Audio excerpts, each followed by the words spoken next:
we welcome you to the divine connection. Divine connection यानी अलौकिक संपर्क में हम आपका स्वागत करते हैं। Thank you for joining us, and we are very, very happy because this program helps people to get connected with God.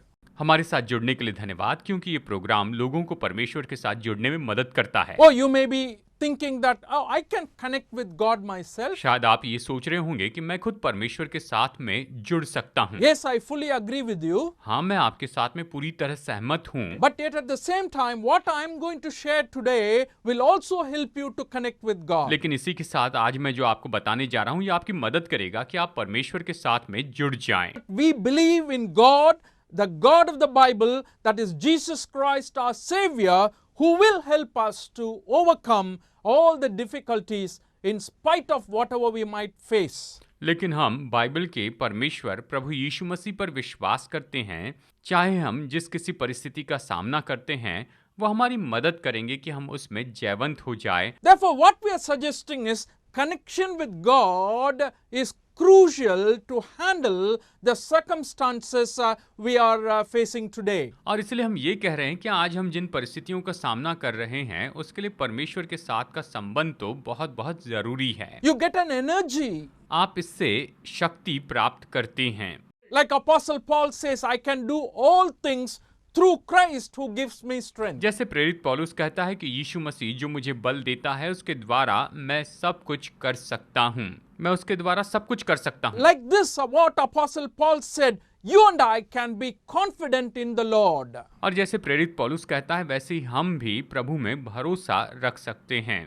If you remember our programs earlier, we've been talking about the teachings of Jesus Christ. आपको याद होगा कि हमारे पिछले कुछ programme में हमने यीशु की शिक्षा के बारे में चर्चा की। And particularly, though there are many teachings available in the Gospels and in the New Testament as well, we find the Sermon on the Mount to be very interesting. हालांकि नए नियम में बहुत सी शिक्षाएं उपलब्ध है, लेकिन हमने पहाड़ी उपदेश के ऊपर बहुत गौर किया था। The Sermon on the Mount has been appreciated by a lot of leaders, and many people were influenced by Jesus' teaching. पहाड़ी उपदेश तो ऐसा उपदेश है जिसके द्वारा संसार के बहुत से जो अगुवे हैं, वो यीशु मसीह की शिक्षा के द्वारा प्रभावित हुए, वो इसकी सराहना करते हैं। So if you remember, we were studying about the beautiful attitudes found in Matthew chapter 5. आपको याद होगा मत्ती अध्याय 5 से हम बहुत ही अच्छी धन्य बातों के बारे में अध्ययन कर रहे थे। And today we want to look at Matthew chapter 5 verse 7. और आज हम मत्ती अध्याय 5 वचन 7 से देखेंगे।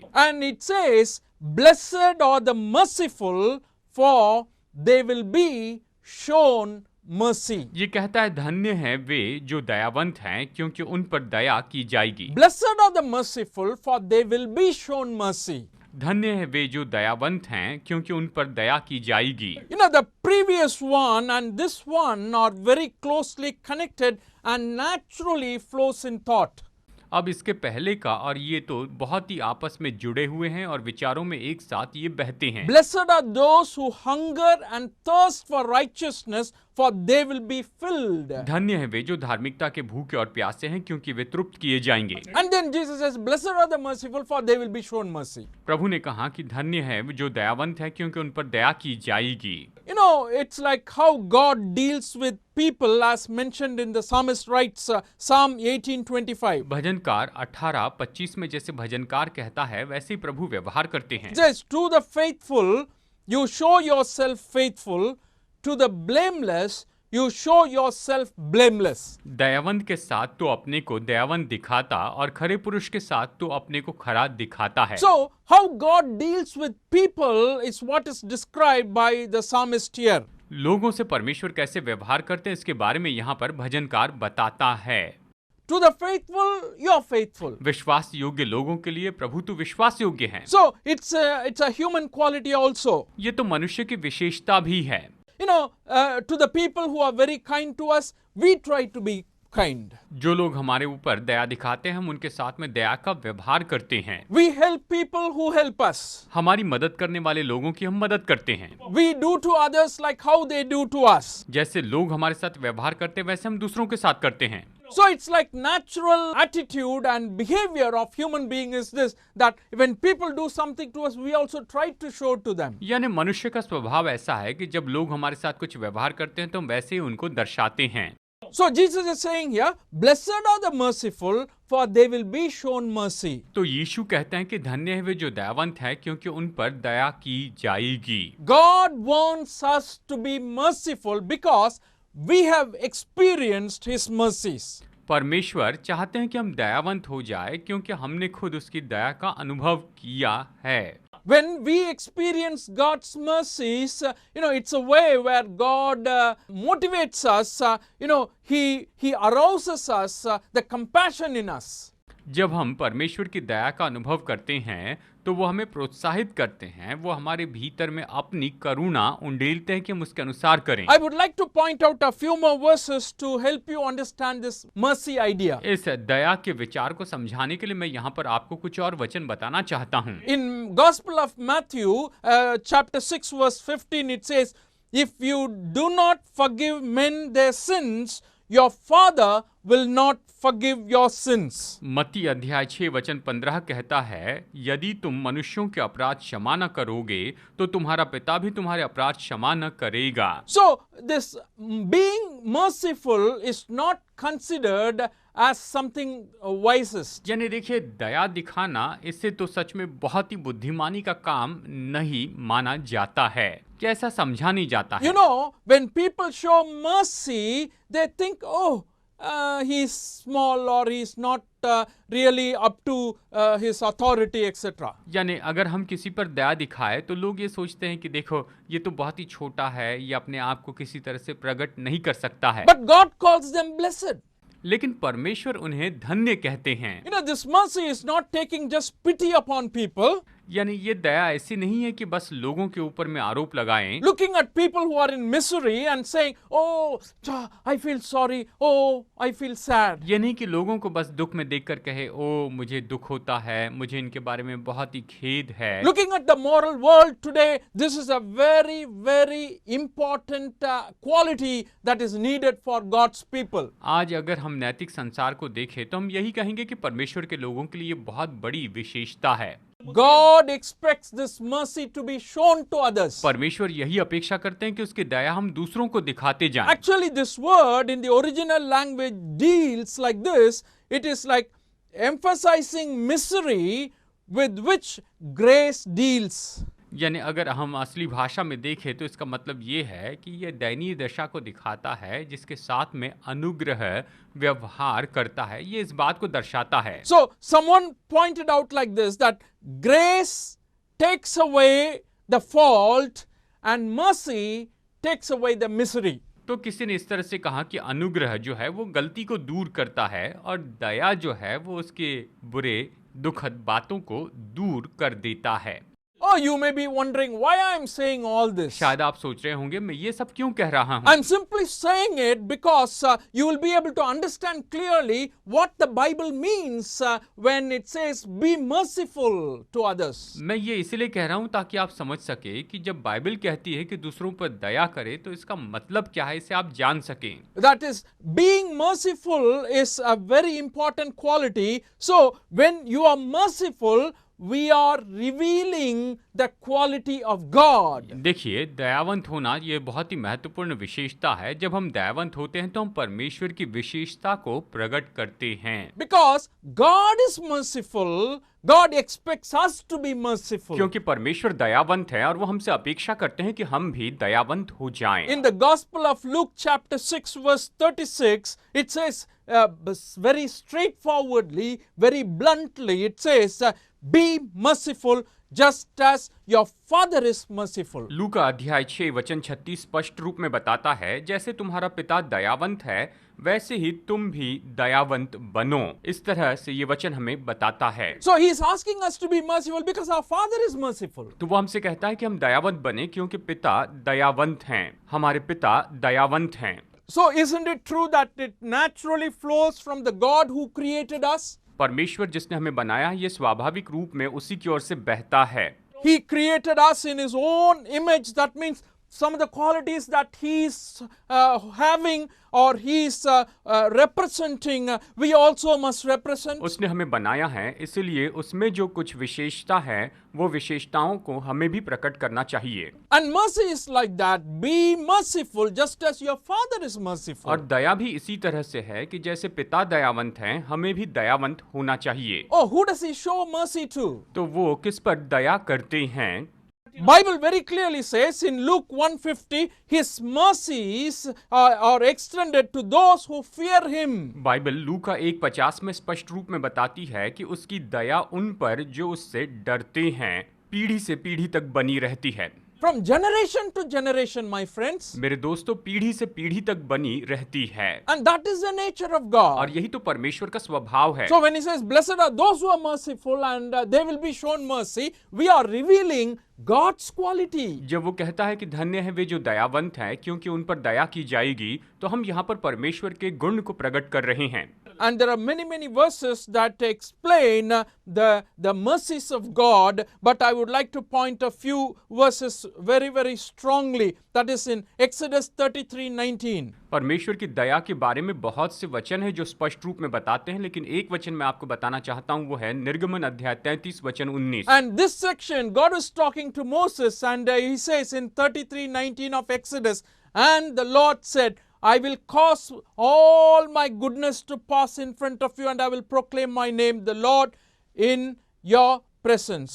I will have mercy on whom I will have mercy and I will have compassion on whom I will have compassion. निर्गमन 33:19 में यहाँ पर परमेश्वर मूसा से कहते हैं, मैं तेरे सम्मुख होकर चलते हुए तुझे अपनी सारी भलाई दिखाऊंगा और तेरे सम्मुख यहोवा नाम का प्रचार करूंगा, और जिस पर मैं अनुग्रह करना चाहूं उसी पर अनुग्रह करूंगा और जिस पर दया करना चाहूं उसी पर दया करूंगा। इस तरह यहाँ पर परमेश्वर मूसा से अपनी दया के बारे में बताते हैं। The prerogative is, God's in revealing mercy or showing mercy. He chooses who he has to show mercy. यहाँ पर विचार ये है कि परमेश्वर अपना अनुग्रह प्रकट करते हैं, दया प्रकट करते हैं, वो खुद चुनते हैं कि वो अपनी दया किस पर प्रकट करेंगे।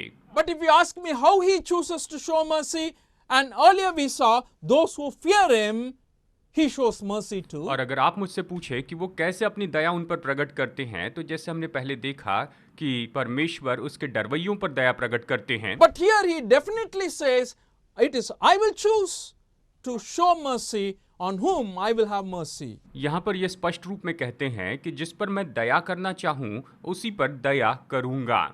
My dear friends, I just want to tell you, the God we are talking to you today is a merciful God. मेरे दोस्तों, आज मैं आपको बताना चाहता हूँ जिस परमेश्वर के बारे में हम कह रहे हैं वो तो दयालु परमेश्वर हैं। He is a compassionate वो God. तो करुणा में परमेश्वर है। And the Bible, in another place it says like this, who is a God like you, who pardons sins and forgives the transgression of the remnant of his inheritance.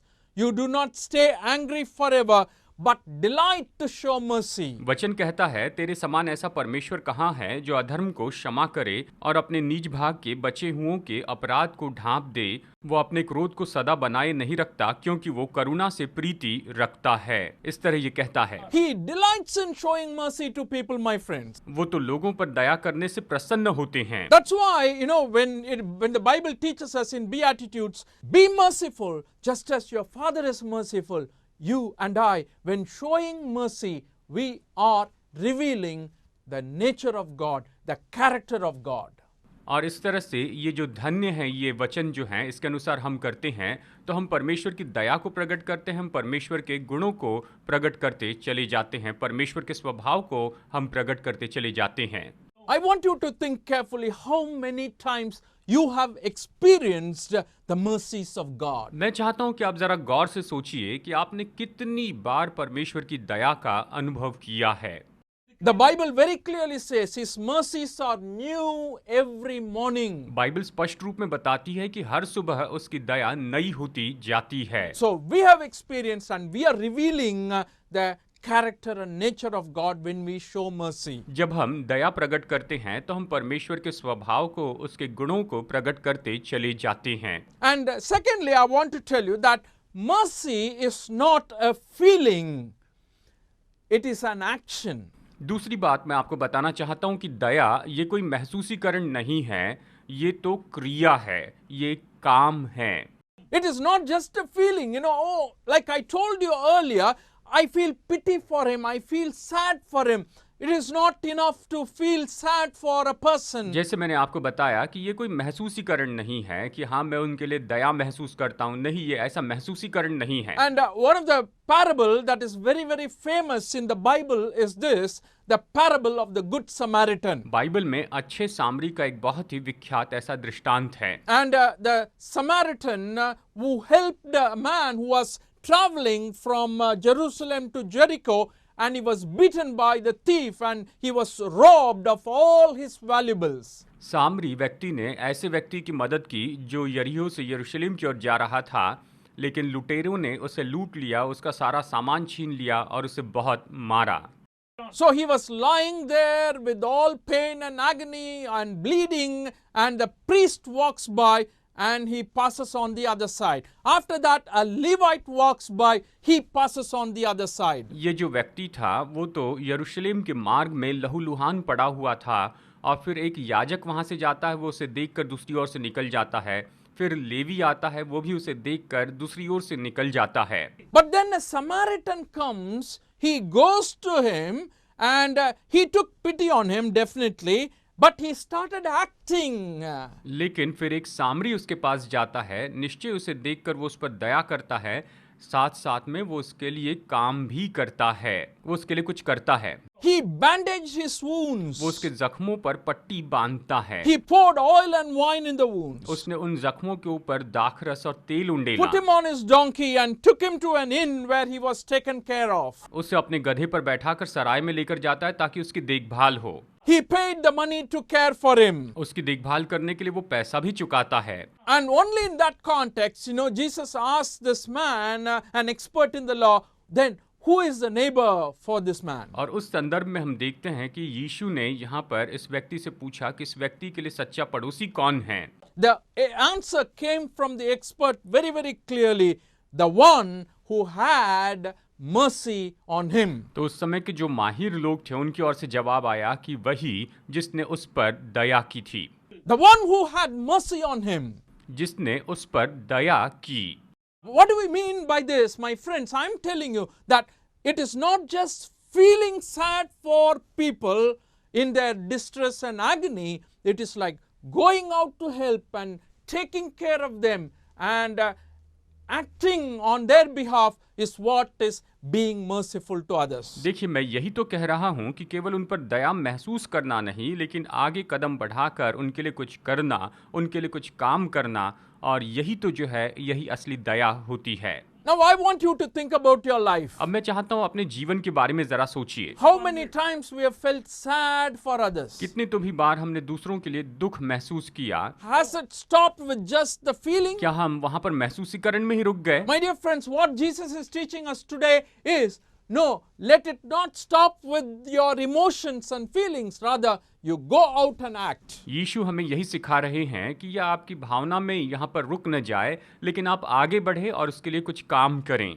And Bible is suggesting us that when we do these acts of mercies, we should do it happily. We should do it cheerfully. Bible हमें सलाह देती है कि जब हम इस तरह से दया का काम करते हैं तो हमें बड़ी खुशी से इसे करना है, बड़े आनंद के साथ इसे करते चले जाना है।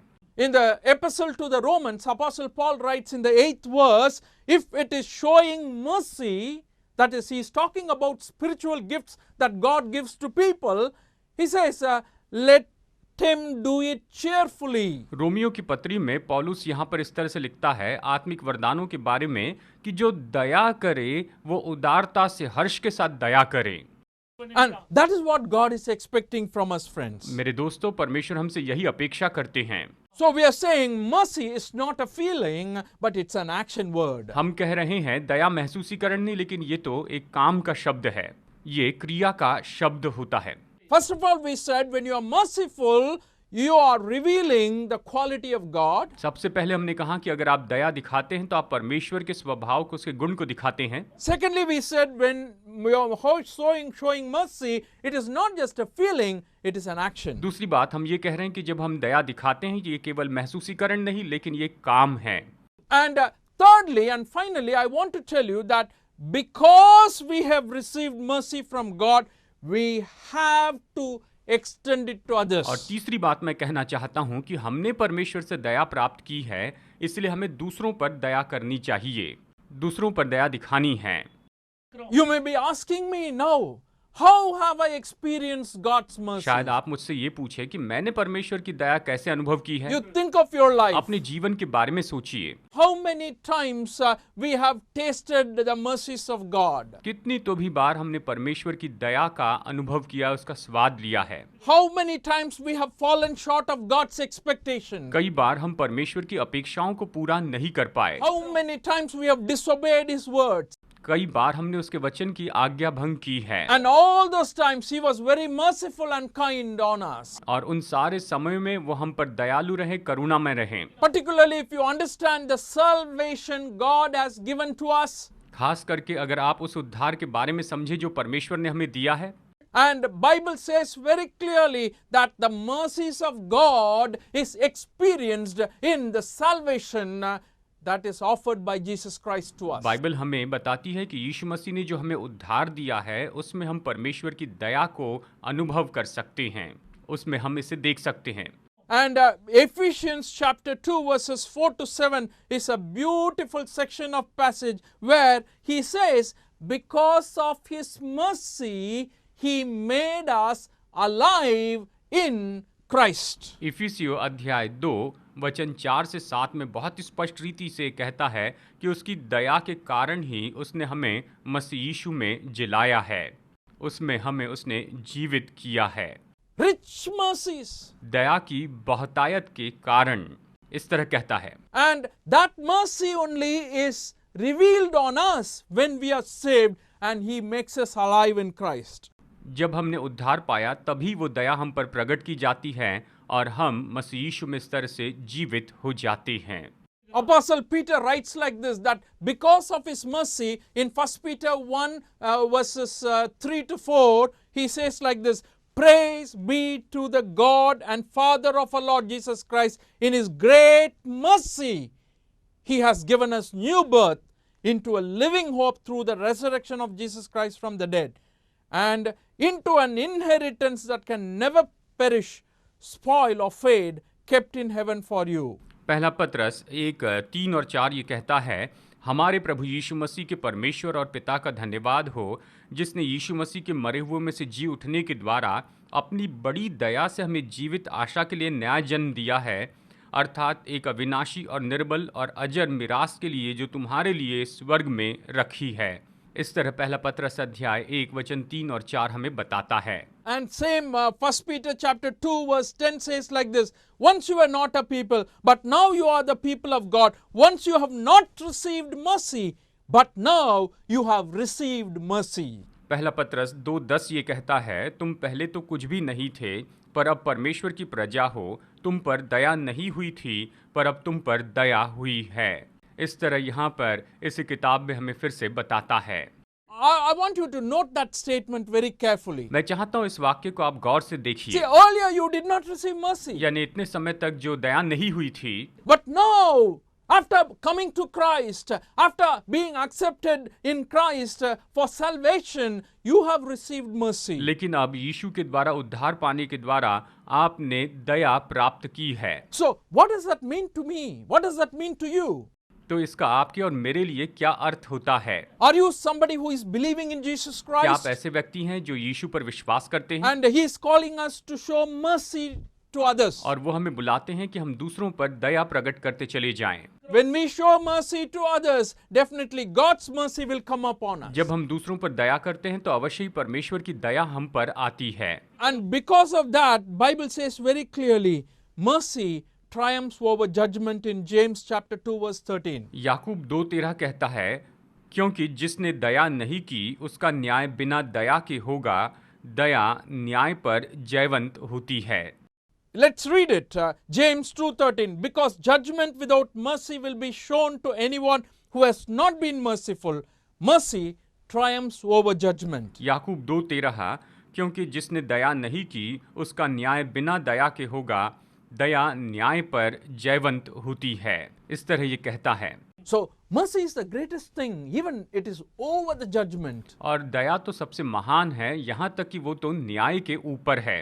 That's why it's God's quality, my friends. इसलिए ये परमेश्वर की विशेषता है मेरे And दोस्तों। He's calling us, you be merciful and you will be shown mercy. परमेश्वर हमसे कहते हैं कि तुम दयावंत हो जाओ तो तुम पर भी दया की जाएगी। And we have to show mercy. और हमें दया दिखानी है। But I want to tell you, Bible even says that we should show mercy to those who doubt. Bible ये भी कहती है कि जो संदेह करते हैं उन पर भी हमें दया करनी चाहिए।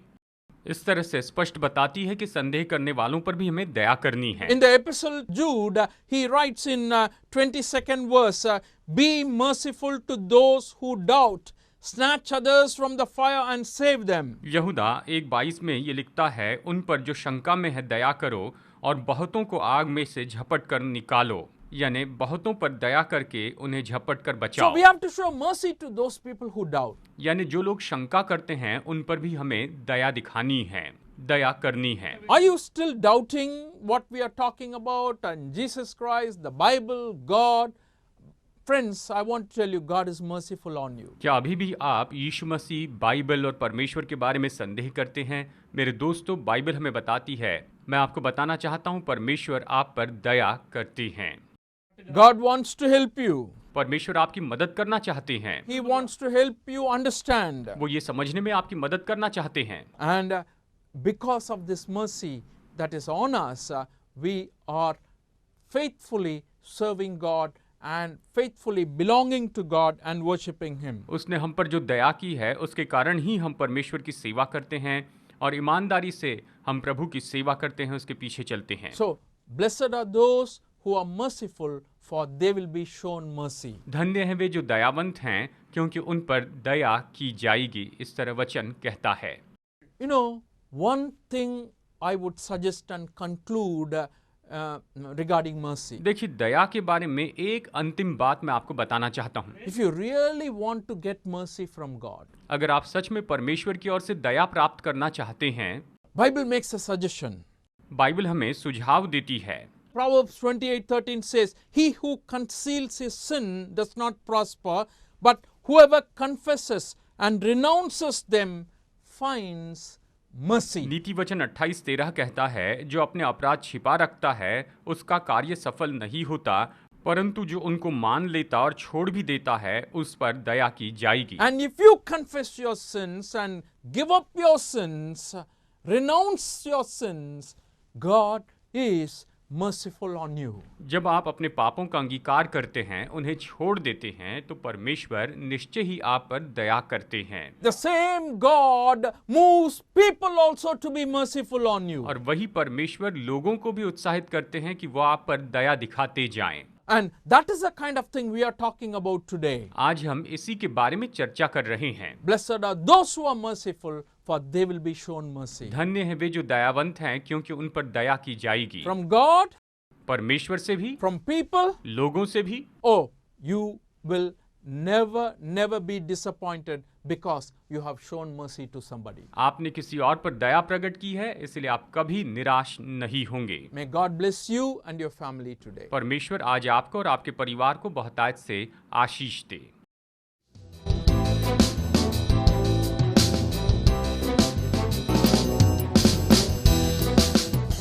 Study the Word of God in a private and personal way through our online study website.